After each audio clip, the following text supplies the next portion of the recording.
بسم الله الرحمن الرحيم ولقد يسرنا القرآن للذكر فهل من مدكر أعوذ بالله من الشيطان الرجيم بسم الله الرحمن الرحيم إذا وقعت الواقعة ليس لوقعتها كاذبة خافضة رافعة إذا رجت الأرض رجا وبست الجبال بسا فكانت هباء منبثا صدق الله العظيم نحمده ونسلم على رسوله الكريم وبعد British முஸ்லிம் society என்ற அமைப்பினால் ஒழுங்கு செய்யப்பட்டிருக்கின்ற இந்த ரமதான் மாதத்துக்கான அல் குர்ஆனிய அமர்விலே அல் குர்ஆனை கற்றுக்கொள்ள வேண்டும், அது சொல்லுகின்ற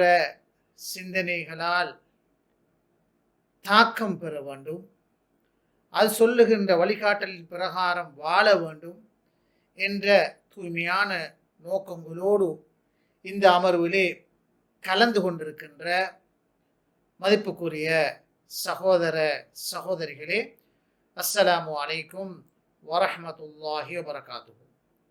அல்லாஹ்வுடைய கிருபையினால் மீண்டும் ஒரு ரமதான் எம்மை வந்தடைந்திருக்கிறது.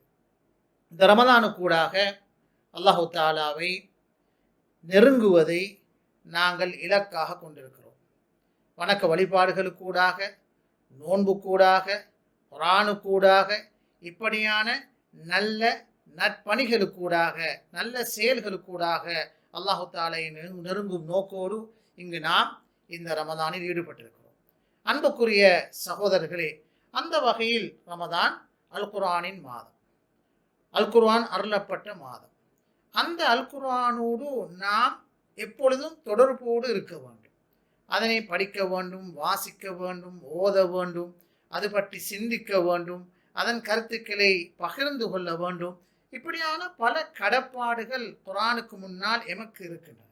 அது ரமதானோடு மாத்திரம் மட்டும் தொடர்புபட்டது அல்ல, மாற்றமாக எல்லா காலத்திலும் இப்படியான பல கடமைகள் குர்ஆனுக்கு நாங்கள் செய்ய வேண்டியிருக்கின்றன. என்றாலும் கூட ரமதான் வருகின்ற பொழுது, ரமதான் என்று சொல்லுகின்ற பொழுது குர்ஆனோடு மிக நெருக்கமான தொடர்பை நாங்கள் ஏற்படுத்திக் கொள்ள வேண்டிய தேவை இருக்கிறது. ஸல்லல்லாஹு அலைஹி வஸல்லம் அன்னவர்கள் கூட அல் குர்ஆன் அருளப்பட்ட ரமதான் மாதம் வந்துவிட்டால் அந்த குர்ஆனுக்கு அதிகம் கூடிய முக்கியத்துவத்தை வழங்குவதை நாங்கள் பார்க்கிறோம். ஜிப்ரீல் அலைஹிஸ்ஸலாம் வந்து ஸல்லல்லாஹு அலைஹி வஸல்லமோடு சேர்ந்து இருவருமாக குர்ஆனை ஓதுகின்ற, படிக்கின்ற, கலந்துரையாடுகின்ற அத்தகைய சிறந்த குர்ஆனிய அமர்வுகள் இந்த ரமதான் மாதத்திலே இடம்பெற்றிருப்பதனை நாங்கள் ஹதீஸ் கிரந்தங்களிலே பார்க்கின்றோம். மதிப்புக்குரிய சகோதரர்களே சகோதரிகளே, அந்த வகையில்தான் இப்படியான குர்ஆனிய அமர்வுகள் எல்லா வகையிலும் தேவையானது, அவசியமானது.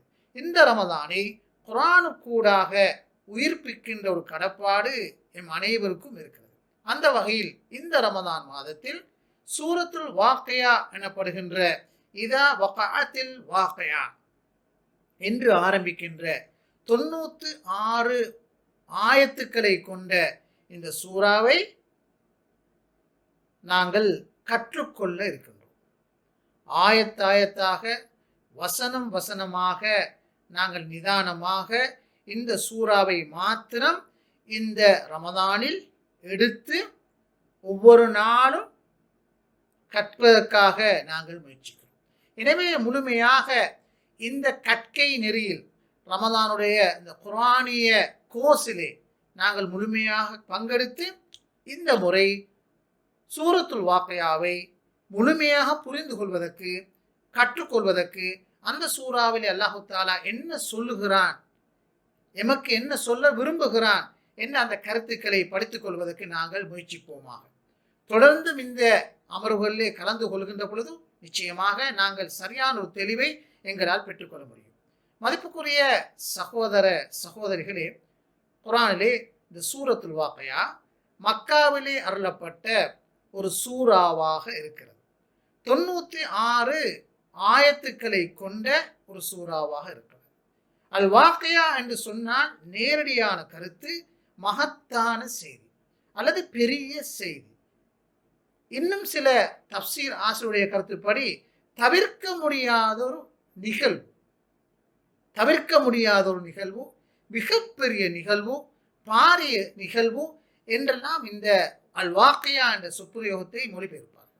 எனவே இந்த அல் வாக்கையா என்ற இந்த பிரயோகத்துக்கூடாக அல்லாஹு தாலா நாளை மறுமை நாளைத்தான் குறிக்கிறான், சொல்ல வருகிறான்.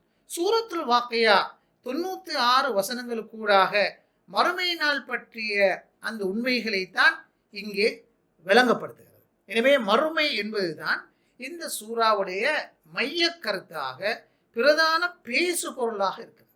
குர்ஆனிலே 114 சூறாக்கள் காணப்படுகின்றன. ஒவ்வொரு சூறாவும் வித்தியாசமான தலைப்புகளிலே கருத்துக்களை முன்வைக்கின்றன. மொத்தத்தில் மனித சமூகத்தை வழிநடாத்துவதற்காக, வழிகாட்டுவதற்காக எப்படி மனிதர்கள் வாழ வேண்டும், எப்படி உலகத்தை புரிந்து கொள்ள வேண்டும், இந்த உலகத்துக்கு பின்னர் மற்றொரு வாழ்வு இருக்கிறது, இந்த பிரபஞ்சத்தை படைத்து ஆளுகின்ற ஒரு சக்தி இருக்கிறது, இந்த வாழ்வுக்கு நாங்கள் அனைவரும் பொறுப்பு சொல்ல வேண்டும், தான் தோன்றித்தனமாக வாழ முடியாது, குர்ஆனை ஒரு வழிகாட்டி நூலாக எடுத்துக்கொள்ள வேண்டும் என்ற அடிப்படையான கருத்துக்களை எல்லாம் குர்ஆன் அற்புதமாக, அழகாக, தெளிவாக, எல்லோராலும் புரிந்து கொள்ள முடியுமான முறையில் விளங்கப்படுத்தி இருப்பதனை பார்க்க முடியும். அந்த வகையிலே சூரத்துல் வாக்கையாவிலே குர்ஆனுடைய மைய கருத்துக்களில் ஒன்றாக விளங்குகின்ற, இஸ்லாத்துடைய அடிப்படையான நம்பிக்கை கோட்பாடுகளில் ஒன்றாக விளங்குகின்ற மறுமை நம்பிக்கையை அடிப்படையாக இந்த சூரா மைய பொருளாக கொண்டிருக்கிறது. எனவேதான் சூறாவுடைய தலைப்பே அல் வாக்கையா. பாரதூரமான நிகழ்வு, மிகப்பெரிய நிகழ்வு, தவிர்க்க முடியாத நிகழ்வு, அந்த நிகழ்வு நிச்சயமாக நடைபெற்றுத்தான் ஆகும் என்ற தலைப்பிலே இந்த சூரா அமைந்திருப்பதை நாங்கள் பார்க்கிறோம். அல்லாஹு தாலா சூரத்துல் வாக்கையாவிலே தற்பொழுது நாங்கள் கற்றுக்கொண்டிருக்கின்ற இந்த சூறாவிலே 47 வசனத்திலே இந்த சூரா இறங்கிய பின்னணி பற்றி ஒரு செய்தியை சொல்லி காட்டுகிறார். வகானு யகூலூன ஐதா மித்னா வகுன்னா துராபன் ஐதாமன் இன்னா லமபூசூன் அவஅபஉனல் அவ்வலூன். அவர்கள் சொல்லிக் கொண்டிருந்தார்கள், குர்ஆன் இறங்கிக் கொண்டிருந்த மக்காவில் இருந்த மக்கள் சொல்லிக் கொண்டிருந்தார்கள், ஐதா மித்னா வகுன்னா துராபன் இதாமன் வஇதாமன் ஐன்னா லமபூசூன். நாங்கள் மரணித்து விட்டால், மரணித்து உக்கி போனதன் பிறகு, முள்ளுகளாக எலும்புகளாக மாறியதன் பிறகு, ஐன்னா லமபூசூன், திரும்பவும் நாங்கள் எழுப்பப்படுவோமா என்று அன்றைய மனிதர்கள் கேள்வி எழுப்பினார்கள். மறுமை மீதான சந்தேகத்தின் பார்வையில் கேள்விகளை எழுப்பிக் கொண்டே இருந்தார்கள். ஸல்லல்லாஹு அலைஹி வஸல்லம் தூதின் அடிப்படை அம்சமாக விளங்கிய தௌஹீதுக்கு பின்னர் அல்லாஹ் ஒருவன் என்று சொன்னதன் பிறகு மறுமை ஒன்று இருக்கிறது, தங்களுடைய உலக வாழ்வுக்கு ஒரு விசாரணை இருக்கிறது, பொறுப்பு சொல்ல வேண்டி இருக்கிறது என்று சொல்கின்ற இந்த மறுமையை அவர்கள் மறுக்கின்ற வகையிலே பல்வேறுபட்ட கேள்விகள் எழுப்பினார்கள். இப்படியான ஒரு சந்தேகங்கள் நிலவிய ஒரு சந்தர்ப்பத்தில் தான் அல்லாஹு தாலா பல சூறாக்களை இறக்கினார். அந்த வகையில் தான் சூரத்துல் வாக்கையாவும் வரப்பட்டது. இதா வகஅத்தில் வாக்கையா, அந்த பாரிய நிகழ்வு நிகழ்கின்ற பொழுது, லைஸ லிவகஅதிஹா காஸிபா, அது நிகழ்வதனை யாராலும் பொய் என்று சொல்ல முடியாது என்று அல்லாஹு தஆலா சூரத்துல் வாக்கையாவுடைய ஆரம்ப வசனங்களிலே சொல்லி காட்டுகிறார். எனவே இந்த வகையில் பார்க்கின்ற பொழுது மக்காவிலே மறுமை நாள் மறுக்கப்பட்ட ஒரு சந்தர்ப்பத்தில், அது சாத்தியம் இல்லை, மனிதர்கள் மரணித்து போய் உக்கி போனதன் பிறகு, தெரித்து போனதன் பிறகு, மண்ணாகி போனதன் பிறகு திருப்ப அந்த மனிதனை எழுப்புவது என்பது சாத்தியமில்லை, அது போலியானது, அதனை நம்ப முடியாது என்ற ஒரு நம்பிக்கையின் அடிப்படையில் கருத்துக்களை பேசிக்கொண்டிருந்த சந்தர்ப்பத்தில் தான் மக்காவிலே இந்த சூரத்துல் வாக்கையா அருளப்படுகிறது. எனவே அன்புக்குரிய சகோதர சகோதரிகளை, நாங்கள் வாழுகின்ற இன்றைய உலகம் இப்படித்தான் இருக்கிறது. மறுமை சாத்தியமா? மரணத்துக்கு பிறகு மற்றொரு வாழ்வு இருக்கிறதா? கற்பனுக்கு அப்பாற்பட்ட விஷயங்களை நம்ப முடியுமா?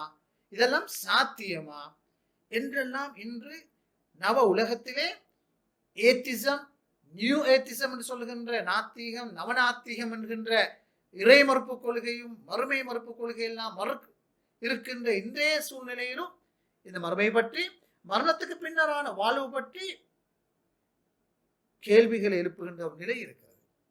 இப்படியான ஒரு சூழ்நிலையில் எப்படி அல்லாஹு தஆலா கருத்துக்களை முன்வைக்கிறான், இந்த மறுமையை எப்படி அல்லாஹு தஆலா நிறுவ முயற்சிக்கிறான், மறுமை என்பது குர்ஆனுடைய அடிப்படையான சிந்தனைகள் ஒன்று என்று அல்லாஹு தஆலா சூரத்துல் வாக்கியா என்ற சூறாவுக்கு கூட மாத்திரமல்ல, குர்ஆனில் பல சூறாக்களுக்கு கூட இந்த கருத்தை முன்வைக்கிறார். மதிப்புக்குரிய சகோதர சகோதரிகளே, ஒரு விடயத்தை நாங்கள் இந்த சூறாவை புரிந்து கொள்வதற்கு முன்பதாக நாங்கள் விளங்கிக் கொள்ள வேண்டும். குர்ஆனுடைய பிரதானமான பல கருத்துக்களில் ஒன்று மறுமை நம்பிக்கை. அல்லாஹ் ஒருவன் என்ற தௌஹீத் குர்ஆனுடைய அடிப்படையான சிந்தனைகள் ஒன்று. ஸல்லல்லாஹு அலைஹி வஸல்லம் அவர்கள் அல்லாஹ்வுடைய தூதர், இறுதி தூதர் என்பது குர்ஆனுடைய மற்றொரு முக்கியமான சிந்தனையில் ஒன்று, கருத்துக்களில் ஒன்று. அதே போன்று மறுமை நம்பிக்கை என்பது குர்ஆன் சொல்லுகின்ற வலியுறுத்துகின்ற மற்றொரு மிக முக்கியமான அடிப்படையான செய்தியாக இருக்கிறது. அந்த வகையில் தான் குர்ஆனிலே மறுமை நாள் என்ற கருத்தை வலியுறுத்துகின்ற வகையிலே பல சூறாக்கள் குர்ஆனிலே காணப்படுகின்றன.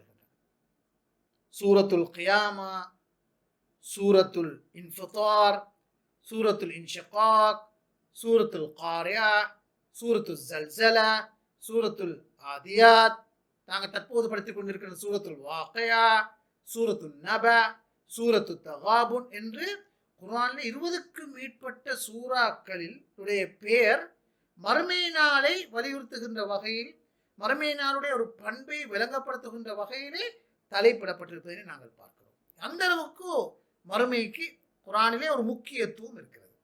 இரண்டாவது, மறுமை நாளுடைய பயங்கரங்களை வலியுறுத்துகின்ற வகையிலே அல்லாஹு தஆலா 20க்கும் மேற்பட்ட சொற்பிரயோகங்களை பயன்படுத்தியிருக்கிறார்.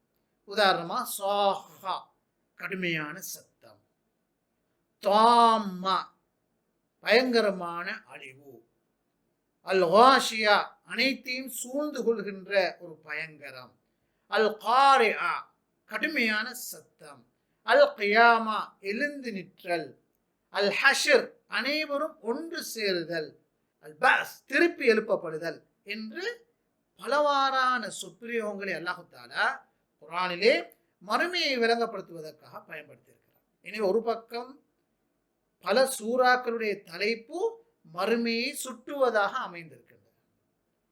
இன்னொரு பக்கம் குர்ஆனிலே மறுமை நாளை விளங்கப்படுத்துவதற்காக பல ஆயத்துக்களை, பல சொற்பிரயோகங்களை அல்லாஹு தஆலா பயன்படுத்தியிருக்கிறார். மூன்றாவது, தஃப்சீர் ஆசிரியருடைய கருத்துப்படி குர்ஆனிலே 1500க்கும் மேற்பட்ட வசனங்கள் மறுமையை பற்றி பேசுகின்ற வசனங்கள் இருக்கின்றன. 1500க்கும் மேற்பட்ட வசனங்கள் மறுமையை பற்றி பேசுவதாக இருந்தால் சுமாராக குர்ஆனிலே 6500 7000 வசனங்கள் ஆயத்துக்கள் தான் காணப்படுகின்றன. குர்ஆனிலே நாளில் ஒரு பகுதி மறுமையை பேசுகின்ற வசனங்களாக இருக்கின்றன. அந்த வகையில் மறுமை என்பது குர்ஆனுடைய அடிநாதமாக, மைய கருத்தாக, பிரதான பேசு பொருளாக இருப்பதனை நாங்கள் மறந்துவிடக்கூடாது. இந்த பின்னணியில் தான் சூரத்துல் வாக்கியா இந்த ரமதானில் நாங்கள் கற்றுக்கொண்டிருக்கின்ற அல்லது படிக்கப் போகின்ற சூரத்துல் வாக்கியாவும் குர்ஆனுடைய அடிப்படையான கருத்தாகிய மறுமையை பிரதான பேசு பொருளாக, மைய கருத்தாக எடுத்திருப்பதனை நாங்கள் புரிந்து கொள்ள முடியும். மதிப்புக்குரிய சகோதர சகோதரிகளே, மறுமை என்று சொல்கின்ற பொழுது குர்ஆனை மொத்தமாக நாங்கள் பார்த்தால் 4 முக்கியமான நிகழ்வுகளை உள்ளடக்குவதுதான் மறுமையாக இருக்கிறது. முதலாவது, பிரபஞ்ச அழிவு. மறுமை என்று குர்ஆன் சொல்லுகின்ற பொழுது உலக அழிவு, மரணம் அல்லது பிரபஞ்சம் அழிவது மறுமையுடைய முதற்கட்ட நிகழ்வாக இருக்கிறது. இதனை பற்றி குர்ஆனிலே பல ஆயத்துக்கள் பேசுகின்றன. இரண்டாவது, திரும்ப அனைவரும் உயிர் கொடுத்து இருக்கப்படுகின்ற அந்த அல் பஅஸ் எனப்படுகின்ற அந்த நிகழ்வு மறுமையின் மற்றொரு நிகழ்வாக இருக்கிறது. மூன்றாவது, அனைவரும் ஒன்று சேர்க்கப்படுகின்ற அல் ஹஷ்ர் அல்லது அல் மஹ்ஷர் என்று சொல்கின்ற அந்த நிகழ்வு மூன்றாவது நிகழ்வாக காணப்படுகிறது. நாலாவது, கடைசியாக சுவர்க்கம் அல்லது நரகம் என்கின்ற அந்த விளைவு 4வது நிகழ்வாக காணப்படுகிறது. எனவே நாங்கள் இங்கு மறுமை என்று சொல்லுகின்ற பொழுது 4 விஷயங்களையும் குறிக்கின்றது என்பதனை நாங்கள் புரிந்து கொள்ள வேண்டும். பிரபஞ்சம் அழியும் அல்லது மரணம், மரணத்துக்கு பின்னர் திருப்பி எழுப்பப்படுதல், மஹ்ஷர் மைதானத்தில் நடக்கப் போகின்ற பல்வேறுபட்ட நிகழ்ச்சிகள், அதனைத் தொடர்ந்து கடைசியாக சுவர்க்கம் அல்லது நரக வாழ்வு என்ற கடைசி தீர்மானம் என்ற இந்த நிகழ்வுகள் தான் மறுமை. எனவே குர்ஆன் மறுமையை பற்றி பேசுகிறது என்று சொன்னால் இந்த 4 விடயங்களையும் பேசுகின்றது என்பதனை புரிந்து கொள்ள வேண்டும். சூரத்துல் வாக்கியாவுடைய மைய கருத்தாக மறுமைதான் இருக்கிறது என்று சொன்னால் அந்த சூறாவிலே உலக அழிவை பற்றி அல்லாஹ் தஆலா பேசுகிறான், மரணத்தை பற்றி பேசுகிறான், பிறகு திரும்ப எழுப்பப்படுவதை பற்றி பேசுகிறான், மஹ்ஷர் மைதானத்திலே மக்கள் எப்படி இருப்பார்கள் என்பது பற்றியும் அல்லாஹ் தஆலா பேசுகிறான், சுவர்க்கம் நரகத்தை பற்றியும் பேசுகிறான். சூரத்துல் வாக்கியாவிலே இந்த 4 நிகழ்வுகளை முழுமையாக சொல்லாவிட்டாலும் அல்லாஹ் தஆலா சில முக்கியமான நிகழ்ச்சிகளை, காட்சிகளை அல்லாஹ் தஆலா மறுமையிலிருந்து சொல்கிறார். இப்படியாக முழு குர்ஆனிலும் மறுமை பற்றி பேசுகின்ற பொழுது 4 பகுதிகளையும் பேசுவதை நாங்கள் பார்க்கிறோம். ஒவ்வொரு சூறாவிலும் 4ஐயும் அல்லாஹ் தஆலா விளங்கப்படுத்த மாட்டான். சில சூறாக்களிலே சில பகுதிகளை மாற்றும் விளங்கப்படுத்துவான், சில பொழுது சில சூறாக்களில் 4ஐயும் நாங்கள் பார்க்க முடியும். ஆனால் நாங்கள் தற்பொழுது படித்துக் கொண்டிருக்கின்ற சூரத்துல் வாக்கியாவிலே இந்த 4 பகுதிகளையும் பார்க்க முடியும். அதுதான் சரியா மிகவும் விசேதம். பிரபஞ்ச அழிவு, மரணம், மரணத்துக்கு பின்னரான வாழ்வு, மஹ்ஷர் மைதானம், சுவர்க்கம், நரகம் என்று எல்லாவற்றையும் நாங்கள் அதோடு சேர்த்து அல்லாஹ் தஆலா குர்ஆனிலே மறுமையை பற்றி பேசுகின்ற பொழுது இன்னொரு கருத்தையும் வலியுறுத்துகிறார். மறுமை சாத்தியம் என்பதற்கான அறிவுபூர்வமான, விஞ்ஞானபூர்வமான, லொஜிக்கான தர்க்கங்களை எல்லாம் முன்வைக்கிறார், ஆதாரங்களை முன்வைக்கிறார். மறுமை சாத்தியம், அது எப்படி சாத்தியம்? மறுமையை ஏன் அவர்கள் பொய்ப்படுத்துகிறார்கள்? அது பொய்ப்படுத்தப்பட முடியாது என்பதற்கான பல்வேறுபட்ட தர்க்கபூர்வமான, விஞ்ஞானபூர்வமான ஆதாரங்களை எல்லாம் அல்லாஹ் தஆலா குர்ஆனிலே முன்வைப்பதை பார்க்கிறோம். இதுவும் மண்மையோடு சம்பந்தப்பட்ட வசனங்களாக நாங்கள் பார்க்கிறோம். சூரத்துல் வாக்கியாவில் கூட, இப்பொழுது நாங்கள் பார்க்கின்ற சூரத்துல் வாக்கியாவில் கூட ஒரு 4 அல்லது 5 வசனங்களை அல்லாஹ் தஆலா மறுமை நிகழ்வதற்கான சாத்தியப்பாடுகள் பற்றி தர்க்கபூர்வமாக, விஞ்ஞானபூர்வமாக முன்வைப்பதை பார்க்க முடியும். இப்படியாக மறுமை பற்றி அல்லாஹ் தஆலா பலவாறு பேசுவதை நாங்கள் பார்க்கலாம். அன்புக்குரிய சகோதரிகளே, சூரத்துல் வாக்கியா 96 ஆயத்துக்களை கொண்ட மக்காவிலே அருளப்பட்ட ஒரு அழகான ஒரு சூறாவாக இருக்கிறது. இந்த சூரா பல இமாம்களது அபிப்பிராயப்படி, இமாம் தபரி, இமாம் இப்னு கசீர், இமாம் குருத்துபி, இமாம் பைதாவி ரஹ்மஹுமுல்லாஹ் போன்ற தஃப்சீர் ஆசிரியருடைய கருத்துப்படி ஒரே அடியாக முழு சூறாவும் மக்காவில் தான் அருளப்பட்டதாக அவர்கள் விளங்கப்படுத்துகிறார்கள். எனவே மக்காவில் மொத்தமாக 96 வசனங்களும் அருளப்பட்டது என்பதுதான் மிக பலமான கருத்து. ஒரு சில மாற்று அபிப்பிராயங்களும் இன்னும் சில தஃப்சீர் ஆசிரியருக்கு மத்தியில் இருந்தாலும் கூட உண்மையில் 96 ஆயத்துக்களை எடுத்து நாங்கள் பார்க்கின்ற பொழுது அதிலே 3/2 பகுதி நேரடியாக மறுமை பற்றித்தான் இந்த சூறா பேசுகிறது. அது இன்னொரு சிறப்பம்சம்.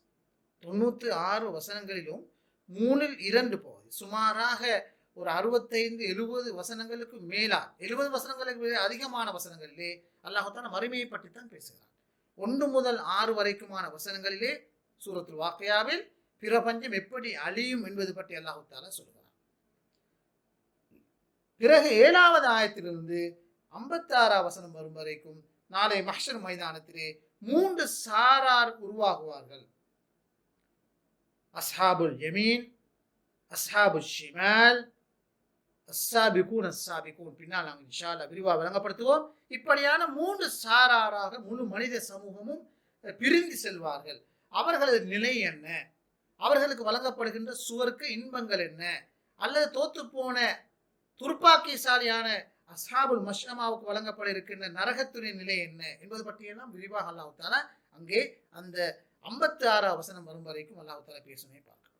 திரும்ப 57 வசனம் முதல் 74 வரைக்குமான வசனங்களிலே மறுமையினால் சாத்தியம், அதுக்கு எதிராக எழுப்பப்படுகின்ற கேள்விகளுக்கு அல்லாஹ் தஆலா மறுப்பு சொல்லி, பல்வேறுபட்ட பிரபஞ்ச உண்மைகளை சொல்லி, இல்லாமையிலிருந்து படைத்த அல்லாஹ் தஆலா கண்டிப்பாக மனிதர்கள் அனைவரும் மரணித்ததன் பிறகு பிரபஞ்சம் அழிந்ததன் பிறகு இந்த உலகத்தை இந்த மனிதர்களை மீளவும் எழுப்புவான்.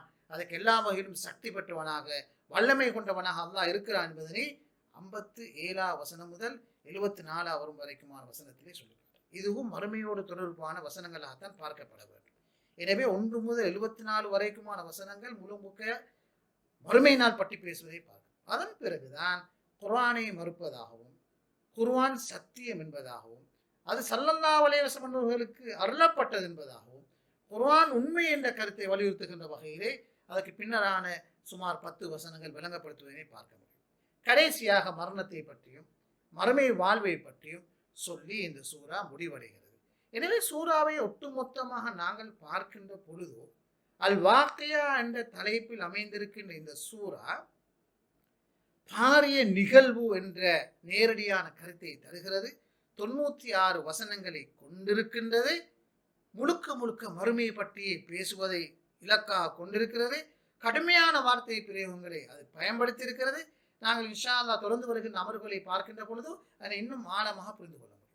இந்த சூரா உண்மையில் மக்காவிலே எந்த காலப்பிரிவிலே அருளப்பட்டது சம்பந்தமாக பல்வேறுபட்ட அபிப்பிராயங்கள் இருந்தாலும் கூட மிக தெளிவான ஆதாரங்கள் எதுவும் இல்லை. சூரத்துல் வாக்கியா மக்காவில் குறிப்பிட்ட இந்த வருடத்தில் தான் அருளப்பட்டது என்பதற்கான மிக தெளிவான ஆதாரங்கள் இல்லை. என்றாலும் சீராவை பற்றி ஆய்வு செய்கின்ற இமாம்கள் அறிஞர்கள், குறிப்பாக தப்சீர் ஆசிரியர்கள், ஹபஷாவுக்கு ஸல்லல்லாஹு அலைஹி வஸல்லம் அவர்கள் ஹிஜ்ரி 5ஆம் ஆண்டு ஒரு சாராரை ஹிஜ்ரத்து அனுப்பி வைக்கிறார்கள். அந்த ஒரு சந்தர்ப்பத்தில் தான் உமர் ரலியல்லாஹு தஆலா அன்ஹு அவர்கள் இஸ்லாத்தையும் தழுவுகிறார்கள்.